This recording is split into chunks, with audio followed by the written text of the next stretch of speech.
Hello dear friends, welcome all of you in this new video. जैसा कि आपको पता ही है, जो वीडियोस मेरे रेगुलर देखता है, हम ऑप्टिक्स पढ़ रहे थे। लास्ट वीडियो में मैंने आपको बताया था कि हाइजेन प्रिंसिपल्स क्या होता है, किस तरह से लॉ ऑफ रिफ्लेक्शन को हमने प्रूव किया था on the basis of wave theory. उसी तरह से उसका मैंने आपको बताया था कि लॉ ऑफ रिफ्लेक्शन भी हम प्रूव कर दें on the basis of wave theory. तो हो सकता है जिन्होंने वीडियो देखा उन्होंने दोनों ही केस ये कर लिए हों, लेकिन आज जो हम करेंगे, आज हम नया टॉपिक ही करेंगे।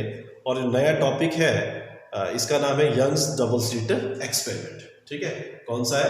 Young's double slit experiment. ठीक है, अब यंग्स डबल स्लिट एक्सपेरिमेंट को करने से पहले हमने करना क्या है, हमने कुछ टर्म जो यहाँ पे यूज होगी वो चीज़ करेंगे। तो पहली जो टर्म, सबसे इंपॉर्टेंट टर्म यहाँ पे यूज करेंगे, दैट इज कोहेरेंट सोर्स। ठीक है, कोहेरेंट सोर्स ऑफ लाइट क्या होता है? कोहेरेंट सोर्स ऑफ लाइट क्या होता है? कोई भी source coherent source of light हो सकता है if it has same wavelength और फ्रीक्वेंसी। उसकी सेम, जो लाइट वहां से एमिट होगी उसकी वेवलेंथ, और ठीक है वेवलेंथ हो या उसकी फ्रीक्वेंसी, दोनों क्या होनी चाहिए? सेम होनी चाहिए। या उसका फेज डिफरेंस, ठीक है, या तो both are in the same phase, या वो सेम फेज में हो, या उनका जो फेज डिफरेंस है वो क्या रहे? कांस्टेंट रहे। उन सोर्स ऑफ लाइट को हम बोलते हैं कि these are the coherent source of light. Clear है? उसका दूसरी चीज आती है कि इंटरफेरेंस ऑफ लाइट। इंटरफेरेंस क्या होता है कि जब वो कोहेरेंट सोर्स ऑफ लाइट आपस में मिलेंगे, ठीक है, उनकी जो एनर्जी है, जो लाइट एनर्जी थी, so it will be redistribute. ठीक है, उसमें रीडिस्ट्रीब्यूशन हो जाती है, उसको बोलते हैं हम उसका इंटरफेरेंस ऑफ लाइट। क्लियर है? अब हम बात करते हैं कि यंग्स डबल स्लिट ने क्या बोला। उन्होंने बोला इसी तरह से हमने एक मोनोक्रोमेटिक सोर्स ऑफ लाइट लिया, ठीक, कोहेरेंट सोर्स लिया, ठीक है, इस तरह से यहाँ पे कोई सोर्स है, ठीक है, यहाँ पे लाइट इसके ऊपर, स्लिट के ऊपर ये, ठीक है, ये क्या हो गया? स्लिट S1, और स्लिट क्या हो गया? S2। यहाँ पे हम क्या लगाते हैं? स्क्रीन। तो यहाँ से लाइट इस तरह से होती हुई, इस तरह से होती हुई, ठीक है, निकल गई, और उसी तरह से यहाँ से भी लाइट एमिट होती रहेगी, ठीक है, ये इस तरह से, ऐसे ऐसे, ठीक है, और यहाँ पे स्क्रीन पे जाके हम इसको ऑब्जर्व करेंगे तो जो हम क्या देखेंगे कि यहाँ पे हमारे पास ब्राइट और डार्क फ्रिंज बन जाएंगे। क्या बन जाएंगे? ब्राइट और डार्क फ्रिंज बन जाएंगे। आप घर में भी कर सकते हैं। आप दो टॉर्च लीजिए, ठीक है, अब उस टॉर्च को क्लोज रखते हो तो आप देखोगे सामने दीवार पे क्या ऑब्जर्व करते हैं, ठीक है। या आप डार्क रूम में चले गए, वहां पे आपने कैंडल जला ली और साथ पे गत्ता ले लिया, ठीक है, कार्ड ले लिया हार्ड सा, उसमें होल कर दीजिए, they will act as a slit, ठीक है। फिर ऑब्जर्व कीजिए सामने दीवार पे कि आपको क्या चीजें दिखती है। तो ये सारा का सारा ये स्लिट एक्सपेरिमेंट है, ठीक है। फिर ये क्या बने? इसके डार्क और ब्राइट फ्रिंज बने। जो डार्क हम क्या बोलते हैं उसको, जो कंस्ट्रक्टिव और डिस्ट्रक्टिव इंटरफेरेंस भी बोल सकते हैं, और जो फ्रिंज बनेंगे वो डार्क और ब्राइट फ्रिंज बनेंगे, ठीक है। फिर हम बोले, हम अब क्या करेंगे, हम कंडीशंस निकालेंगे, what are the conditions for a constructive और what are the condition for a destructive interference, ठीक है। तो सबसे पहले हम क्या करते हैं कि यहाँ पे फोकस हो रहा है, ठीक है, फिर मान लो यहाँ से यहाँ पे आके ये फोकस कर लेता है पी पॉइंट पे, तो यहाँ पे इनकी जो डिस्प्लेसमेंट होती है, ठीक है, वो y1 ये 1 की स्लिट की यहाँ से वो कितनी हुई वो निकालेंगे, ठीक है। जब आपने वो निकालनी है फिर उसके बाद क्या करेंगे? सेकंड की कुछ और होगी, ठीक है, क्या होगा? फिर सेकंड की कुछ और होगी। तो जैसे मान लो y1 it is equal to a sin omega t, y2 की कितनी होगी? a sin omega t plus phi क्या होता है? Phase angle between this two, ठीक है, कॉमन फेज है, तभी जाके ये क्या होगा फिर हमारे पास, ठीक है, क्या होगा? कोहेरेंट सोर्स ऑफ लाइट है, इसलिए फेज डिफरेंस कॉमन रहेगा। क्लियर है? तो इस तरह से हमारे पास A1 A2 करके, A1 A2 क्या उसका वेव का एम्पलीट्यूड है, ठीक है। बुक्स में हो सकता है ये भी लिखा है, कुछ और लिखो, तो आपकी मर्जी, जैसे हमने कहना। फिर now according to the principle of superposition, ठीक है, प्रिंसिपल ऑफ सुपरपोजिशन हिसाब से होता है, दोनों के डिस्प्लेसमेंट को क्या करते हैं? सिंपली ऐड कर देते हैं, ठीक है। तो y1 क्या हो गया? A1। अब इसका ना सिंपल मैथ, जो नॉन मेडिकल है वाले हैं उनके लिए बहुत ही सिंपल है, और जो मेडिकल वाले हैं वो थोड़ा सा ज़्यादा ध्यान से देखें। सिंपल मैथ है, ठीक है, किया तो आपने भी पहले ये है, लेकिन तो साइको होता थोड़ा सा, क्या होना मेडिकल तो हमें नहीं आता है। तो आप क्या करोगे? इस तरह से किया, ठीक है, ये इस तरह से किया, A2 फिर ब्रैकेट लगा दी, साइन A प्लस B का फॉर्मूला है, sine A cos B plus cos A और साइन B, ये फॉर्मूला लग गया। अब आप क्या करें? ब्रैकेट ओपन करें, A1 sine omega t plus A2 sine omega t cos phi plus A2 cos omega t sine phi. Clear है? ये किया। इसके बाद आप क्या करोगे, आप इनको ना जो साइन ओमेगा टी की वाली टर्म है, साइन ओमेगा टी इधर है और साइन ओमेगा टी को इकट्ठे कर लीजिए। कितना आ गया? साइन ओमेगा टी कॉमन लिया, यहाँ क्या रहेगा A1 plus A2 cos phi plus A2 cos omega t और साइन फाई। ठीक है, give it equation number 1। Clear है? इसके बाद हम क्या करेंगे, हम सिंपल सब्स्टिट्यूशन करेंगे। ठीक है, क्या करेंगे? सब्स्टिट्यूशन करेंगे। सब्स्टिट्यूशन में क्या आता है कि हम मान के चलेंगे कि A1 प्लस A2 जो है, ठीक है, क्या बनेंगे? A1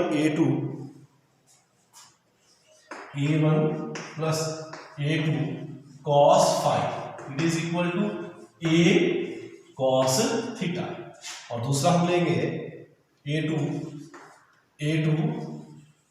sign phi it is equal to A sine theta. Clear हो गया? आपने ये माना। अब इन दोनों की वैल्यू इस इक्वेशन में पुट करो, इक्वेशन नंबर 1 में।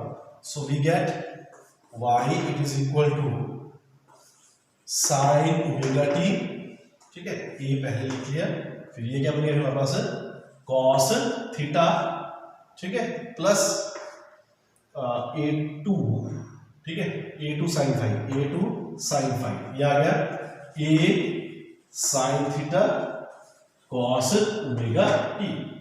ठीक है, अब आप A लिखिए, A लिखा और अंदर क्या बन गया है? सिंपल फिर से फॉर्मूला बन जाएगा sign omega T plus theta. This is equation number 2। Clear है? तो ये बन गया इसका। आसान है ना? इस तरह से करें। अब हम क्या करेंगे, अब हम निकालेंगे, ठीक है, कर दे रहे हैं। अब हम क्या करेंगे कि ये जो हमने ऊपर लिया हुआ, ठीक है, जो हमने माना था, और एम्पलीट्यूड निकाला इसका। हमने क्या करना है, ये जो दो इक्वेशन बनी थी इसको आप स्क्वायर करोगे और ऐड करोगे। क्या करोगे? स्क्वायरिंग और एडिंग। ठीक है, क्या करना है इसको? स्क्वायरिंग और एडिंग बोथ दिस इक्वेशंस। क्या नाम है? A1 plus A2 cos phi का whole square plus A2 sin phi का whole square is equal to A square cos square theta plus A square sin square theta. ठीक है, अब मैं इस साइड को यहाँ पे लिख लेता हूँ, साइड को, तो ये बन जाएगा A स्क्वायर। क्यों बनेगा? क्योंकि हमने A स्क्वायर कॉमन लिया, अंदर क्या आएगा? cos square theta plus sin square theta. So cos square theta plus sin square theta कितना होता है? 1। सो 1 हो गया, और यहाँ पे कितना हो गया? इसकी ब्रैकेट खोले, A1 का स्क्वायर प्लस A2 का square cos square phi plus 2 A1 A2 cos phi plus A2 square sin square phi. ठीक है, अब यहाँ पे क्या है? A1 का स्क्वायर प्लस A2 का square plus 2A1 A2 cos phi. समझे कैसे हुआ? A1 का स्क्वायर हो गई, फिर A2 स्क्वायर हमने कॉमन लिया, यहाँ पे A2 स्क्वायर है, यहाँ पे A2 स्क्वायर है, हमने इसको कॉमन लिया, फिर अंदर क्या रह गया? cos स्क्वायर फाई, और यहाँ क्या रह गया? sin square phi. तो cos स्क्वायर फाई और sin स्क्वायर फाई फिर से क्या बन गया? 1।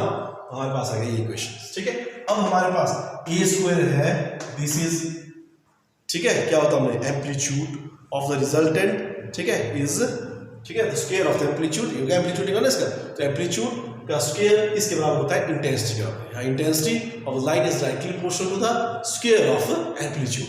तो ये हमारे पास क्या निकल गई? इसकी इंटेंसिटी। क्लियर है? अब कब ये कंडीशन मैक्सिमम होगी और मिनिमम होगी, अब हम ये निकालेंगे।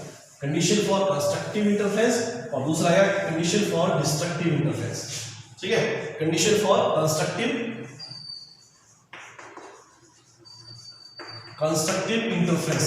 ठीक है, अब ये कंस्ट्रक्टिव है, मैक्सिमा है, कब होगा? जब ये वाली टर्म मैक्सिमम होगी, एम्पलीट्यूड है, ठीक है, वेरी क्या कर रहा है? फेज है।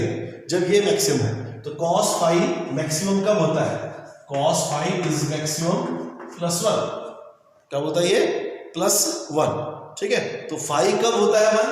आपको पता है, फाई इज इक्वल टू 0 पे, फिर इसका क्या रिपीट करेंगे? 4 पाई पे, 2 पाई पे, फिर उसके बाद 4 पाई पे, और इस तरह से आगे ये होता रहता है। क्लियर है? तो हम इसको जनरल फॉर्म में लिखेंगे। जनरल फॉर्म में क्या आएगा इसका? 2n पाई। जनरल फॉर्म आ गई इसकी, वो कितनी आ गई फिर? 2n5। क्लियर है यहाँ तक? ठीक है, यहाँ तक हो गया। ये कंडीशन फॉर कंस्ट्रक्टिव इंटरफेरेंस। अब इसके साथ आप जो कंस्ट्रक्टिव पाथ डिफरेंस निकाल सकते हो, ठीक है, path difference for constructive interference ये निकाल सकते हो, ठीक है। पाथ डिफरेंस, ठीक है, पाथ डिफरेंस कितना आएगा इसका?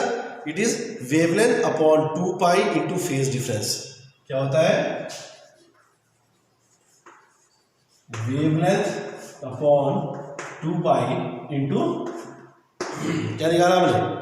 Wavelength into 2 pi into phase difference. कितना होता है? Phase difference. क्लियर है? बस करें आराम से।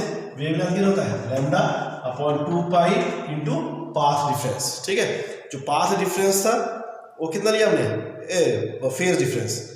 क्या लिया हमने? Phase difference. And the phase difference is 2n पाई, ठीक है। अब 2 से 2 कैंसिल, पाई से pi cancel, so it becomes n lambda.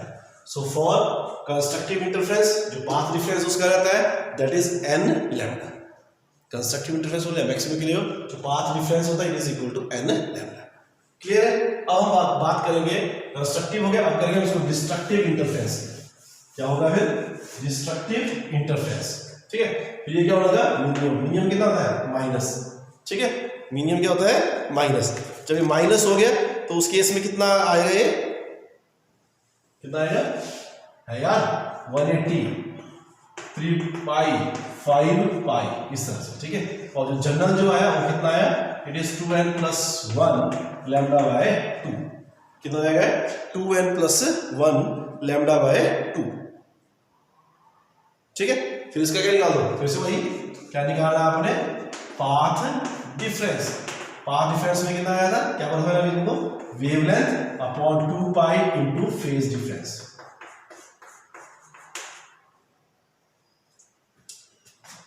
Clear है? हो गया यहां तक?